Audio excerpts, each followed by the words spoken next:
រយៈច្រមុះគឺជាសញ្ញាសម្គាល់ខ្លួនរបស់សត្វឆ្មាពិតជាប្លែកនិងអស្ចារ្យណាស់មនុស្សម្នាក់ក្នុងលោកតែងតែយកស្នាមម្រាមដៃជាសញ្ញាសម្គាល់អត្តសញ្ញាណប៉ុន្តែចំពោះសត្វឆ្មាគ្រប់អំបូរវិញគឺមានក្រយ៉ៅច្រមុះជាសញ្ញាសម្គាល់ខ្លួនរបស់វាពលគឺឆ្មាមួយក្បាលមានក្រយ៉ៅច្រមុះមិនដូចគ្នាទេជំរាបសួរនិងសួស្តីដល់ប្រិយមិត្តជាទីស្រឡាញ់ជាសំណូមពររបស់ប្រិយមិត្តយើងអ្នកខ្ញុំជឿជាក់ថាបងប្អូនភាគច្រើនក៏ចង់ដឹងណាស់ដែរថាតើសត្វឆ្មាមានលក្ខណៈពិសេសប្លែកយ៉ាងណាខ្លះទៅ1វាអាចបញ្ចេញសំឡេងបានជាង90ប្រភេទពិតជាអស្ចារ្យមែនហើយសត្វឆ្មាមួយក្បាលក្រៅពីបញ្ចេញសំឡេងម៉ែវវាអាចបំលែងសំឡេងខុសៗគ្នាបានរហូតដល់ជាង90សំឡេងឯណោះកត្តាសំឡេងនេះផងដែរគឺវាមានលំដាប់និងទម្លាប់ប្រើប្រែប្រួលទៅតាមភេទនិងអាយុរបស់វាកូនឆ្មាតូចតែងតែប្រើសំឡេងម៉ែវហៅរឹកមេឬក៏ឆ្មាធំជាងខ្លួនរីឯពួកពេញវ័យវិញវាច្រើនតែប្រើការក្រហមចេញពីបំពង់ក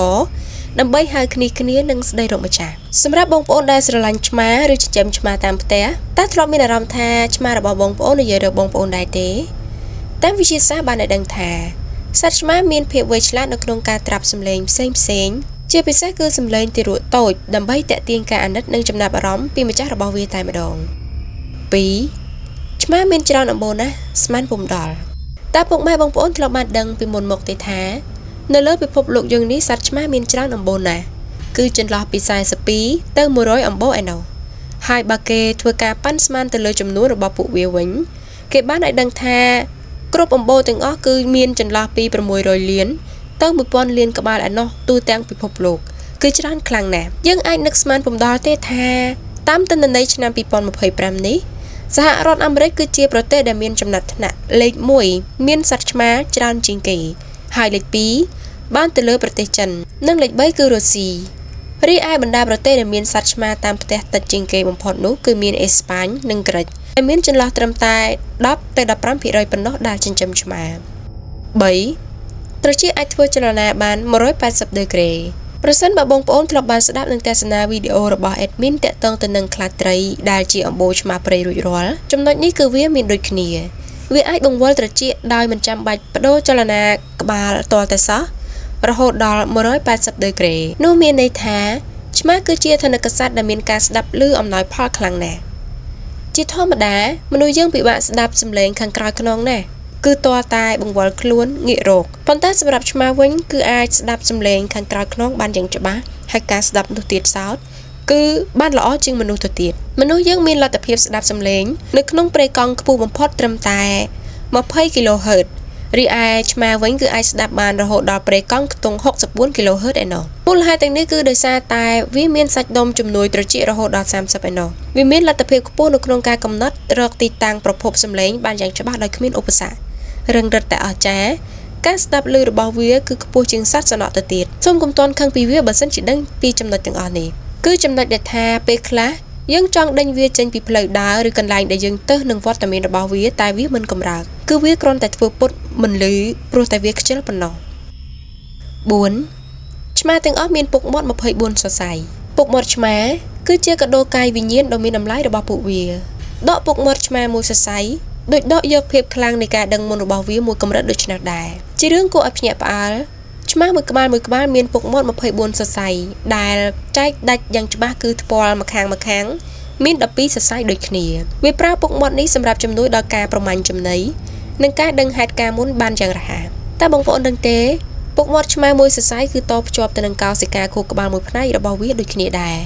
ទើបគ្រប់ពេលដែលយើងមើលទៅវាហាក់ដូចជារហ័សរហួននិងងាយប្រតិកម្មចំពោះបរិស្ថានជុំវិញពិសេសនៅពេលដែលវាចេញសកម្មភាពចាប់ប្រមាញ់យើងតែងតែឆ្ងល់ណាស់ថាតើហេតុអ្វីបានជាវាអាចរកឃើញកណ្ដុរឬក៏អាហាររស់ដែលវាកំពុងតែដេញនោះបានងាយម្ល៉េះនេះគឺដោយសារតែពុកមាត់របស់វាមានលទ្ធភាពធ្វើចលនាចង្អុលទិសចំប្រាប់ម្ចាស់ខ្លួនគេតែម្ដង5គ្រប់ប្រភេទឆ្មាតាមផ្ទះមានអំបូរតែមួយការចិញ្ចឹមឆ្មាតាមផ្ទះគឺជាទម្លាប់និងការស្រឡាញ់ចូលចិត្តរបស់មនុស្សមួយចំនួនទូទាំងពិភពលោកហើយប្រភេទឆ្មាស្រុកឬក៏ឆ្មាតាមផ្ទះទាំងអស់នោះគឺស្ថិតនៅក្រោមអំបូរ Felis silvestris តែមួយដូចគ្នាគឺវាតាក់ទងគ្នាជាអំបូរតែមួយតាំងពីប្រហែល 12000 ឆ្នាំមុនមកម្ល៉េះពីមួយទសវត្សរ៍ទៅមួយទសវត្សរ៍ការវិវត្តរបស់សង្គមមនុស្សបានមើលឃើញថាសត្វឆ្មាមានប្រយោជន៍ច្រើនចំពោះវិស័យកសិកម្ម ដោយឆ្មាបានដើរតួនាទីយ៉ាងសំខាន់នៅក្នុងការកាត់បន្ថយកំណើនកណ្ដុរចង្រៃហួសពីការស្មាននៃប្រវត្តិសាស្ត្រមនុស្សជាតិការក្បត់ផិតរបស់មនុស្សនៅសម័យអេស៊ីបុរាណគឺហ៊ានបំផ្លាញចិត្តស្មោះរវាងដៃគូស្នេហាដោយសារតែសត្វឆ្មាមួយក្បាលកាលនោះគេថែមទាំងចាត់ទុកសត្វឆ្មាប្រៀបបានទៅនឹងអាទិទេពទៀតផងលើពីនេះទៅទៀតអ្នកស្រឡាញ់ឆ្មានៅអេស៊ីពីមុនមានទាំងសុំកប់សាកសពខ្លួនពេលអស់ជីវិតជាមួយនឹងសត្វឆ្មាដែលខ្លួនចិញ្ចឹមដើម្បីបានកើតជាសត្វនឹងម្ចាស់នៅជាតិក្រោយផងដែរហើយបច្ចុប្បន្នម្ចាស់ឆ្មាខ្លះនៅទីនោះនៅតែចាត់ទុកឆ្មារបស់ខ្លួនប្រៀបបានទៅនឹងអាទិទេពស័ក្តិសិទ្ធិអង្គមួយណាមកចាប់ជាតិរស់នៅជាមួយខ្លួនបែបនោះដែរ6ក្រយ៉ៅច្រមុះឆ្មាមួយក្បាលគឺខុសៗគ្នាត្រូវហើយបកមកនិយាយដល់អត្តសញ្ញាណឬក៏ចំណុចសម្គាល់ខ្លួនវិញ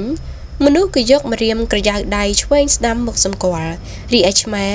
គឺមានស្នាមក្រយ៉ៅច្រមុះមកបញ្ជាក់ដូចគ្នាស្នាមក្រយ៉ៅច្រមុះរបស់ឆ្មាមួយក្បាលនៅផ្ទះរបស់បងប្អូនគឺខុសស្នាមច្រមុះមួយក្បាលទៀតរបស់អ្នកជិតខាងប្រសិនបើចង់សាកល្បងបងប្អូនអាចនឹងចាប់បង្ខំវាមកធ្វើតេស្តបាននេះគ្រាន់តែជាការលេងសើចទេព្រោះអ្នកវិទ្យាសាស្ត្រសិក្សាស្រាវជ្រាវស៊ីជម្រៅអំពីសត្វឆ្មាគេបានធ្វើការពិសោធន៍ម្ដងហើយម្ដងទៀតរួចជាស្រេចទៅហើយ7រយៈពេល2/3នៃជីវិតរបស់វាគឺដេកតាមវិទ្យាសាស្ត្រឆ្មាបានចំណាយពេលវេលា2/3នៃជីវិតរបស់វាសម្រាប់ដេក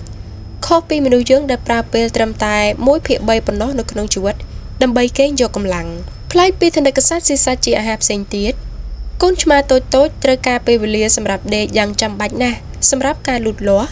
ហើយគ្រប់ពេលដែលវាបានដេកសរីរាង្គរបស់វាបានបង្កើតអរម៉ូនលូតលាស់ជាក់លាក់មួយប្រភេទជាកាដូដល់ឆ្មាតូចអ្នកចិញ្ចឹមឆ្មាមួយចំនួនប្រហែលជាមានកូនចិត្តលួចឆ្ងល់ហើយថាតើគួរអនុញ្ញាតឲ្យឆ្មារបស់យើងដេករួមពូករួមគ្រែជាមួយយើងដែរទេចម្លើយគឺបានប្រសិនបើបងប្អូនមិនមានជំងឺអាឡាក់ស៊ីមិនថាផ្លូវដង្ហើមឬរលាកស្បែក8ចិញ្ចឹមឆ្មាកាត់បន្ថយប្រឈមជំងឺមែនទែនទៅអ្នកវិទ្យាសាស្ត្របានឲ្យដឹងថាអ្នកចិញ្ចឹមឆ្មាភាគច្រើនគឺមានសុខភាពល្អជាងអ្នកដែលមិនមានសត្វឆ្មាជាសត្វចិញ្ចឹមមូលហេតុគឺដោយសារតែឆ្មាបានផ្ដល់ជូនម្ចាស់នៅប្រយោជន៍សុខភាពល្អៗដូចជាការកាត់បន្ថយបញ្ហាប្រឈមនឹងជំងឺសរសៃឈាមបេះដូងនិងជំងឺគាំងបេះដូងទៀតផងលើពីនេះទៅទៀតនៅពេលដែលយើងនៅជិតសត្វឆ្មាជាប្រចាំវាជួយច្រើនណាស់នៅក្នុងការកាត់បន្ថយសារធាតុកូឡេស្តេរ៉ុលនៅក្នុងខ្លួនដែលការលើសសារធាតុនេះគឺជាប្រភពនៃជំងឺដាច់សរសៃឈាមខួរក្បាលសរសៃឈាមគ្រឿងក្នុងកុំភ្លេចស្ទះសរសៃឈាមតម្រងនោមស្ទះសរសៃឈាមនិងលើសឈាមជាដើមសម្រាប់ផ្ទះដែលមានក្មេងឬកូនតូចៗការចិញ្ចឹមឆ្មាគឺជួយច្រើនណាស់ដល់ការអភិវឌ្ឍប្រព័ន្ធភាពស៊ាំរបស់កូនបានល្អមែនទែន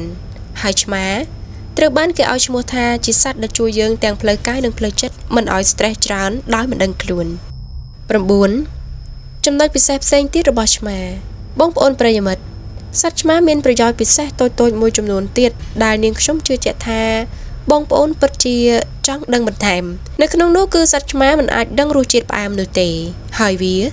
ក៏ជាសត្វលើគោកមួយប្រភេទដ៏កម្រដែលអាចផឹកទឹកសមុទ្របានតើនេះមកពីមូលហេតុអ្វីគឺព្រោះតែក្រលៀនរបស់វាមានលទ្ធភាពនៅក្នុងការញែកដាច់ជាតិអំបិលចេញពីទឹកនិងអនុញ្ញាតឲ្យពួកវាផឹកទឹកប្រៃនោះបានយ៉ាងមានសុវត្ថិភាពរឿងពិសេសដែលវាមានមួយទៀតតើបងប្អូនដែលចំណាំទេវាអាចដើរបោះជំហានដូចមនុស្សយ៉ាងអញ្ចឹងពោលគឺជើងឆ្វេងបោះទៅមុនដំណើរគ្នាហើយក្រោយមកជើងស្ដាំទាំងមុខនិងក្រោយក៏ដល់វេនបោះទៅម្ដងតែអ្នកដឹងទេឆ្មាពណ៌ទឹកក្រូចឬ Orang Tabis 80% កាត់មកឈ្មោលរីឯប្រភេទឆ្មា Calico និង Tortoiseshell ភាគច្រើនកាត់មកញីបន្ថែមពីនេះទៀតនៅសម័យអេស៊ីបុរាណការបំពេញជីវិតរបស់សត្វឆ្មាមួយក្បាលនឹងត្រូវទទួលទោសប្រហារជីវិតតែម្ដង